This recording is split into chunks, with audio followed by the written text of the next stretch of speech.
আজকেও জানো তো ভেবেছিলাম কালকের মতো একটা ডেইলি ব্লগ একটা রেডি করব, কিন্তু দেখো করে উঠতে পারিনি। মনটা চাইছেই না একটা ডেইলি ব্লগ করি। সকালবেলা তাও একটু ভিডিও করেছিও, কিন্তু এরপর থেকে জানি না কেন মনটা এত ছটফট করছে। ভিডিওটা আর কন্টিনিউ করতে পারিনি, তাই ভাবলাম যে না চলো আজকে তোমাদের সঙ্গে এমনি একটু কথা বলি বা গল্প করি। কিন্তু আমি কোনো রকম ডেইলি ব্লগ মানে রেডি করতে পারছি না আর কি। আসলে কি বলতো, মনটা বারবার ভারাক্রান্ত হয়ে যাচ্ছে শুধুমাত্র এই কথাটা ভেবেই যে আজকে তো 11 তারিখ, আজকে অগাস্টের 11 তারিখ। আমারও অংশ কথা বলছে দেখো। হ্যাঁ, এখন অগাস্ট চলছে তো, হ্যাঁ ওকে নিয়েই সারাদিন এভাবে আমার চলে যায়। আর মানে কি বলে না, ওই যে আমার বাবু, আমার একটা বাবু দিয়ে গেছে তো তো ও সারাদিন ব্যস্ত থাকি তো ওকে নিয়ে, কাজকর্ম তারপরে অংশ মানে এই সমস্ত নিয়ে ব্যস্ত থাকি তো, তাই জন্য এত একটা কি বলবো চলে যায়। তো ভিডিওটা করতে গিয়ে আর পারিনি, কারণ হলো কোনটার পর কোনটা করব। আর বারবার শুধু এই কথাটাই মনে পড়ছে। লাস্ট মান্থে মানে এই যে 11 তারিখ দিনটাতেই আমার বাবুর স্টার্ট হয়েছিল। মানে কোথা থেকে কি হয়ে গেল, এই যে দেখো আজ একটা মাস হলো। এক মাসের মধ্যে এই গত মাসের জুলাই মাসের 11 তারিখ থেকে আজকে অগাস্টের 11 তারিখ আমার বাবু কিন্তু মারা যায়নি। আমাদের মানে কি বলতো, লাস্ট 10 দিনের যে জার্নিটা, মানে কি বলবো, মানে যেটাকে বলে না জীবনের, আমি বলতে পারছি না, বাট আমি ফিল করছি যেটা, আমি সেটা প্রকাশ করতে পারছি না। তো সেই জার্নিটা আমাদের শুরু হয়েছিল ঠিক আজকের দিন থেকে, মানে লাস্ট মান্থের আজকের দিনটা 11 তারিখ থেকে। আমার এই সকাল থেকেই না, সকালবেলাও যখন ঘুম থেকে, কালকে রাত্রেবেলা ঘুমটাও হয়নি। ও কয়দিন ধরেই তো মানে ঘুমটা এখন আর ঠিকঠাক হচ্ছেই না জানো তো। অংশ কালকে রাতে প্রচুর জ্বালাতন করেছে, জানি না হঠাৎ করে কেন অংশেরও কালকে রাতে ঘুম হয়নি।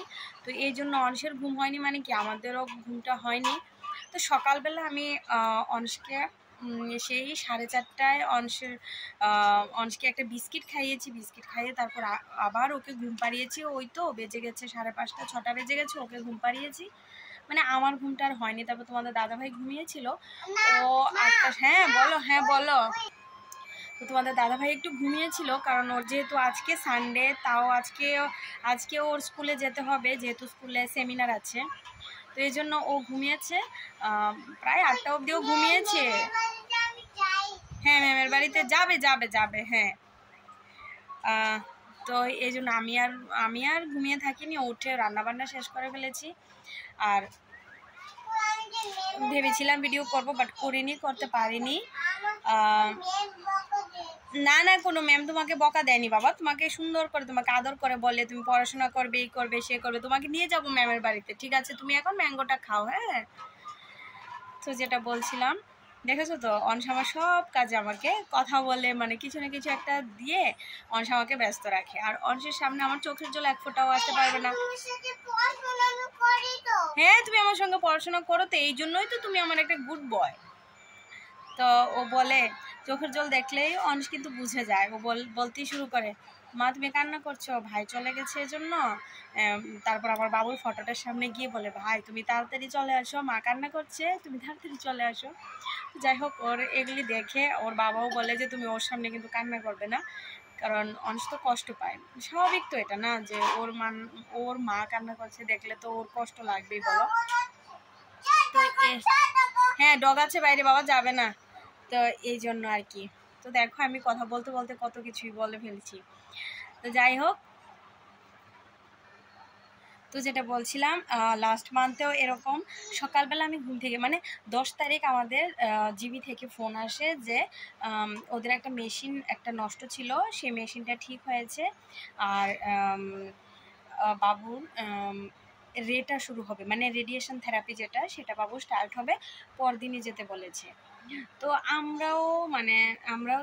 আমি জানতে পেরেছি ধরো এমন টাইমে, এই তো 3:30 দিকে মার কাছে ফোনটা আসে। তো যাই হোক, আমি আর বিকেলবেলা থেকে আর কথা বলিনি, টাইম পাইনি এজন্য। তারপর সন্ধ্যাবেলায় যখন ফোন করেছিলাম, মানে আমি যে টাইমে ফোন করি দুপুরবেলা সেই টাইমের পরে হয়তো বা ফোনটা এসেছে মার কাছে, তো তখন আর মা ফোন করেনি আমাকে, বা আমিও ফোন করিনি, কারণ মা জানে আমি যখন ফ্রি থাকি তখন আমি ফোন করে কথা বলি, মানে তারপর মা আর ফোন টোন করেনি। তো আমিও ভাবলাম যে আচ্ছা ঠিক আছে। তারপর যখন সন্ধ্যাবেলায় ফোন করেছি, মানে বাবু চা খেয়েছে কি না, তারপর টিফিনে কি খাবে, যেহেতু বাবু চা এখন আর খেতে পারছে না, চা বাবুর একটা ফেভারিট, একটা মানে কি বলবো সারাদিনের একটা ফেভারিট একটা ছিল খাবার, খাবার না যদিও এটা একটা পানীয়, কিন্তু তবু আমি বলছি আর কি, তোমরা একটু বুঝে নিও। তারপরে বলছে যে আমি ফোন করেছিলাম যে বাবু কি প্রোটিন পাউডারটা খেয়েছে। তো আমি যখন ফোন করেছিলাম যে বাবু প্রোটিন পাউডারটা খেয়েছে কি না, ধরো তখন 7টা সাড়ে 7টা বেজে গেছে, ফোন করেছি, তখন মা বলছে, আমি বলছি যে এত চুপচুপ আছো কেন, কি হয়েছে? হ্যাঁ প্রোটিন পাউডার ওই যে ভাই খেত সেটার কথা বলছি আর কি, তুমি একটু দেখো। হ্যাঁ, তো আমি জিজ্ঞেস করলাম, তারপরে মা বলছে যে জিবি থেকে ফোন এসেছে, কালকে তো বাবুর রেডিয়েশন থেরাপিটা স্টার্ট হবে, এখন যেতে হবে। তো আমি বললাম যে মানে বোন কি বললো, তারপরে দিদি কি বললো, তারপরে দাদাভাই কি বললো, তারপরে তোমাদের দাদাভাই তখনও শুনতে পায়নি। হ্যাঁ, ওই যে সারাদিন ব্যস্ত ছিলাম বললাম না, তো একজন একজন করে, তখন দিদিও জানে না, মানে দিদি অব্দিও তখন খবরটা পৌঁছায়নি আর কি। মানে বাবু জানি না কেন মনে মনে একটু কেমন মানে মানে রেস্টার্ট হবে সেই থেকে আমাদের মনটা শুনে না কেমন জানি একটা হয়ে গিয়েছিল, কিছুই বুঝতে পারছি না কেন কেন আমরা এরকম একটা ফিল করছিলাম, কেউ কিছু বুঝতে পারছি না। যাই হোক, তো রাতারাতি সবাই তাড়াতাড়ি করে কথা বললাম যে আচ্ছা ঠিক আছে, তাহলে ভাবলাম যে না, বাবুকেও বুঝালাম যে বাবু রেটা দিলে তোমার মনে হয় ভালো হয়ে যাবে, গলাটা মনে হয় শুকিয়ে যাবে, রেটা তো দেওয়া হয় এই জন্যই, আমরা তো কিছুই জানি না বিশ্বাস করো, যে এই যে রেডিয়েশনেরও একটা কি থাকে না এফেক্ট যেটা হয় আর কি, সেটা সম্পর্কে আমাদের কিন্তু কোনো কিছুই জানা নেই। তো সেটাই আমি 11 তারিখের কথা, 10 তারিখ রাতের কথাটা বলছি। তো সেই মতো করে বাবুকে রাজি করালাম, পরদিন সকালবেলা বাবু যাবে 8:30 থেকে 9টার মধ্যে বেরিয়ে যাবে। আমিও 11 তারিখ এরকম দিনে, আজকের দিনেই ধরো সকাল সকাল ঘুম থেকে উঠেছি, সকাল সকাল ঘুম থেকে উঠে এই দিন আমার বিশ্বাস করো আমার অন্য দিন আমি যাওয়ার সময় মানে কি বলবো না, আমার শরীরে একটা তাইস যে জিনিসটা সেটা থাকে, আমি উঠে ঘরদোর ঝাড় দিই, তারপরে রান্নারও অনেকটা করে ফেলি, অনেকটা কি আমি রান্না বান্না সেরে তারপর আমি যতদিন এই যে আমার বাবু অসুস্থ, আমি আমার বাড়িতে দৌড়াদৌড়ি করেছি, আমি কিন্তু আমার সংসারটা সামলে তারপরে কিন্তু গিয়েছি, কারণ আমার জানা আছে কি বলতো, তোমাদের দাদাভাই স্কুলে চলে যাবে, তারপরে এরকম ফেলে রেখে আমার যেতে ইচ্ছে করে না। তারপর সকাল এরকম যেতাম, তারপর আবার রাত্রেবেলা আবার চলে আসতাম, বাবুর সব কিছু সেরে, বাবু ডাক্তারটাকে দেখিয়ে আসলে এরকম করলে আমি ডাক্তারটা সেরে মানে কাজ বাজ সেরে আমি ওইখান থেকে চলে আসতাম, কারণ পরদিন সকালবেলা আমার এই বাড়ির হালটা আবার ধরতে হবে, কিছু করার নেই।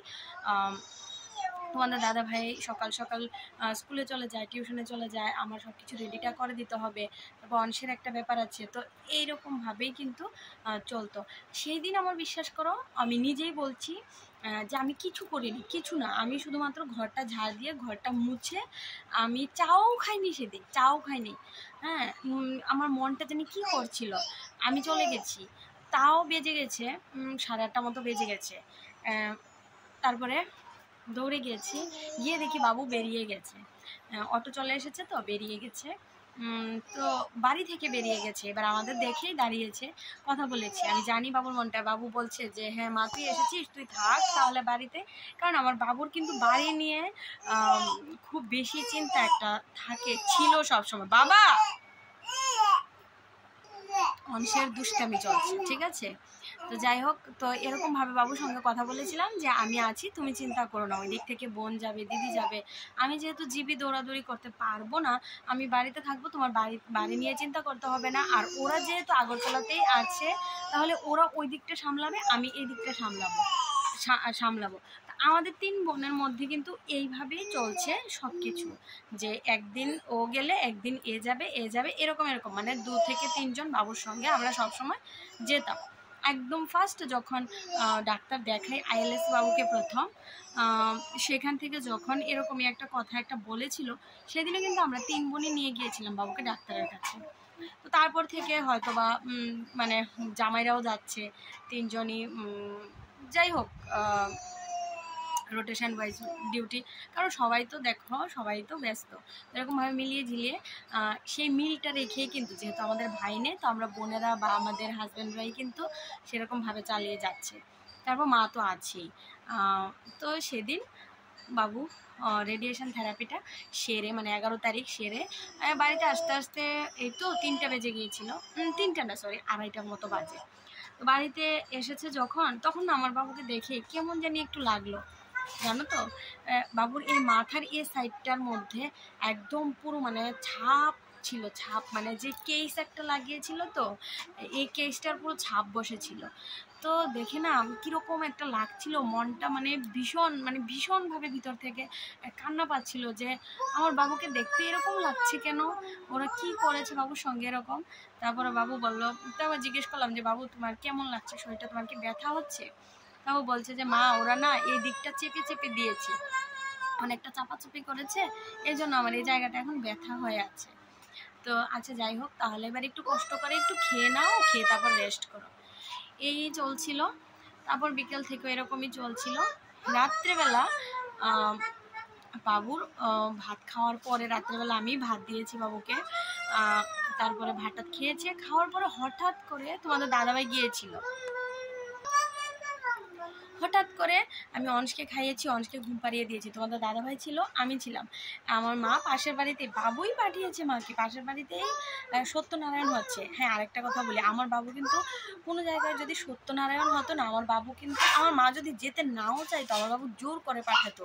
জানি না ঠাকুরের প্রতি বাবুর মানে এরকম একটা, বাবু বলে যে আমি নিজে কষ্ট করে নেব, তবু তুমি যাও, তুমি যাও, তুমি সত্যনারায়ণে যাও, সত্যনারায়ণ মিস করবে না, মানে সত্যনারায়ণে যেতেই হবে, অন্য কোনো কিছু হলে তাও মেনে নিত, কিন্তু সত্যনারায়ণে যেতেই হবে মা।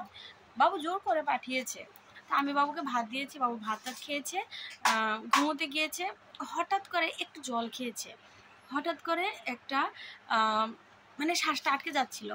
তারপর তোমাদের দাদাভাই তো ছিল, তো ওর সঙ্গে সঙ্গে আমি বলছি যে দেখো না বাবু কি করছে, এরকম হয়েছে কেন দেখো তো, বলছে যে কিচ্ছু হবে না, মনে হয় জলটা একটু আটকেছে, এরকম বলে ও পিঠের এই জায়গাটার মধ্যে, পিঠে আর বুকে এই জায়গাটার মধ্যে ভালো করে মানে মানে ঠাস ঠাস করে দিচ্ছিল, করছিল। বাবু বলছিল হ্যাঁ এবার আরাম লাগছে, আরাম লাগছে, আরও দাও। তো এরকমভাবে ও ঠিকঠাক মতো দিয়েছে, যেহেতু পুরুষ লোকের হাতের এই জায়গাটা দিয়ে নাকি দিচ্ছিল, ও বলছিল যেটা। তো এটা দেওয়ার পরে বাবুর ভীষণ ভালো লাগছিল, তারপর ঠিক হয়ে গিয়েছিল, মানে অনেকক্ষণ শ্বাসটা ফিরিয়ে আনতে একটু টাইম লেগেছে, বাট ঠিক হয়ে গেছে। তা আমরা ভাবলাম যে হয়তো বা একটা রে পড়েছে, তো হয়তো বা মানে একটু একটু শুকনো ভাবটা মনে একটু হচ্ছে, এই জন্য হয়তো বা এরকম একটা রিয়াকশান হচ্ছে আর কি, কিচ্ছু হবে না। তো রাত তখন 12:30 1টা বাজে, তখন আমি বাবুকে গিয়ে বারবার দেখছি কি হচ্ছে ব্যাপারটা, ঘুমিয়েছে তো, ঘুমটাও আসছে না। তো আমি গিয়ে বালিশটা আরও উঁচু উঁচু করে দিচ্ছিলাম আর কি, বাবু এভাবে থাকো, এভাবে ঘুমাও, দেখবে ঘুম আসবে।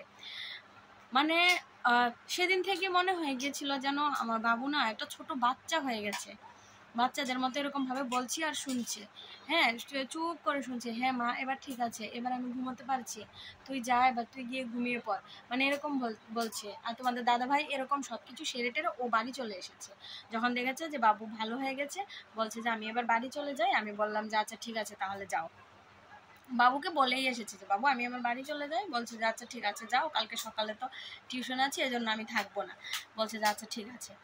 তো এরকমভাবে তোমাদের দাদাভাই চলে এসেছে, বাবু এরকম করতে হবে, মাও বাড়ি চলে এসেছে, মাও ঘুমিয়েছে। তারপরে আমি দেখছি বাবুকে কি করছে, ঘুমিয়েছে। তো যখন দেখলাম যে বাবুর মানে ভালোভাবে ঘুমটা এসেছে, তখন গিয়ে আমিও ঘুমিয়েছি, আমারও একদম দারুণ একটা ঘুম হয়েছে, সারা রাত আর কোনো সমস্যা হয়নি, একদম পরদিন সকালবেলা একদম ঠিকঠাক ঘুমিয়ে উঠেছে। তো এই ছিল মানে 10 দিনের জার্নি থেকে আজকে একদিনের জার্নিটা আমি তোমাদের সঙ্গে শেয়ার করলাম। কি বলবো, আমি 11 তারিখেরটা আজকে এতটুকুই থাক, 11 তারিখেরটা 11 তারিখই আমি শেয়ার করলাম, আর কালকে 12 তারিখের ঘটনাটা না হয় কালকে শেয়ার করব। আর ভিডিওটাও বড় হয়ে যাচ্ছে, মানে কি বলবো সেই দিনগুলি মনে পড়ছে আর মনটা ভালো লাগছে না, সত্যি কি দিন দেখালো বাবু, কি দিনটাই না দেখালো। তো চলো আজকে আর মানে 12 তারিখের ঘটনাটা এখন আর বলতে পারছি